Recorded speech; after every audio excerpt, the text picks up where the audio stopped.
আজকে একটি অনেক পুরনো দিনের রেসিপি নিয়ে আপনাদের সামনে হাজির হলাম। রেসিপিটি যেমনই সুস্বাদু তেমনই চটজলদি হয়ে যায়। গুড ইভিনিং এভরিওয়ান, শতাব্দীর কিচেনে আপনাদের সবাইকে স্বাগত জানাই। আজকের রেসিপি রাঁধুনি কাতলা। তাহলে চলুন শুরু করা যাক আজকের এই সহজ এবং সুস্বাদু রেসিপি।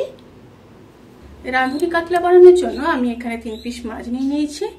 এবার পরিমাণ মতো লবণ দিয়ে দেব, হাফ চামচ হলুদ দিয়ে দেব, দিয়ে মাছগুলোকে খুব ভালোভাবে ম্যারিনেট করে 5 থেকে 7 মিনিট ম্যারিনেশনে রেখে দেব। Marination almost done. 5 থেকে 7 মিনিট পর ফিরে আসছি। এবার একটা মশলা রেডি করে নেব। তার জন্য দিয়ে দেব 1 চামচ গোটা জিরে, হাফ ইঞ্চ মতো আদা, 1 চামচ রাঁধুনি, আর দিয়ে দেব 2টো কাঁচা লঙ্কা, দিয়ে একটা স্মুথ পেস্ট রেডি করে নেব। এবার কড়াইতে সরষের তেল দিয়ে দেব।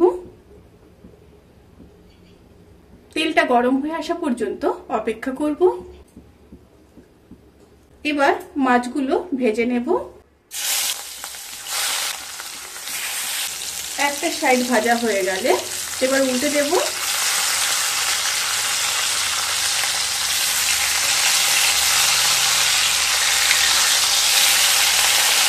এইভাবে দুটো সাইড খুব ভালো করে ভেজে নেব। দুটো সাইড মাছ ভাজা হয়ে গেছে, এবার তুলে নেব।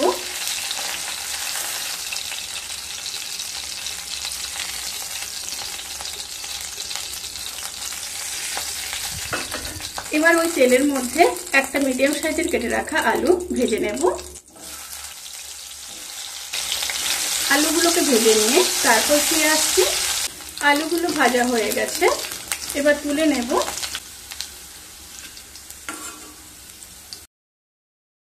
এবার ওই তেলের মধ্যে একটা শুকনো লঙ্কা, হাফ চামচ রাঁধুনি দিয়ে একটু নেড়ে নেব। এই সময় স্টিম কিন্তু অতি অবশ্যই লোতে থাকবে। তেল থেকে যখন সুন্দর একটা স্মেল বেরোতে শুরু করবে সেই সময় পেস্ট করে রাখা মশলাটা দিয়ে দেব। সাথে মশলা ধোয়া জল দিয়ে দেব। কাশ্মীরি লঙ্কার গুঁড়ো দিয়ে দেব হাফ চামচ, হলুদ গুঁড়ো দিয়ে দেব হাফ চামচ, পরিমাণ মতো লবণ দিয়ে দেব। দিয়ে মশলাগুলোকে খুব ভালোভাবে মিডিয়াম স্টিমে কষিয়ে নেব।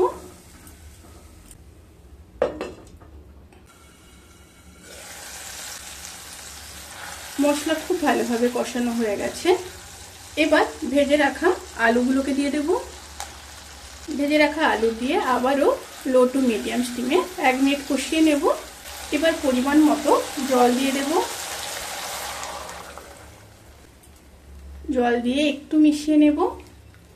এবার ফুটে আসা পর্যন্ত অপেক্ষা করব।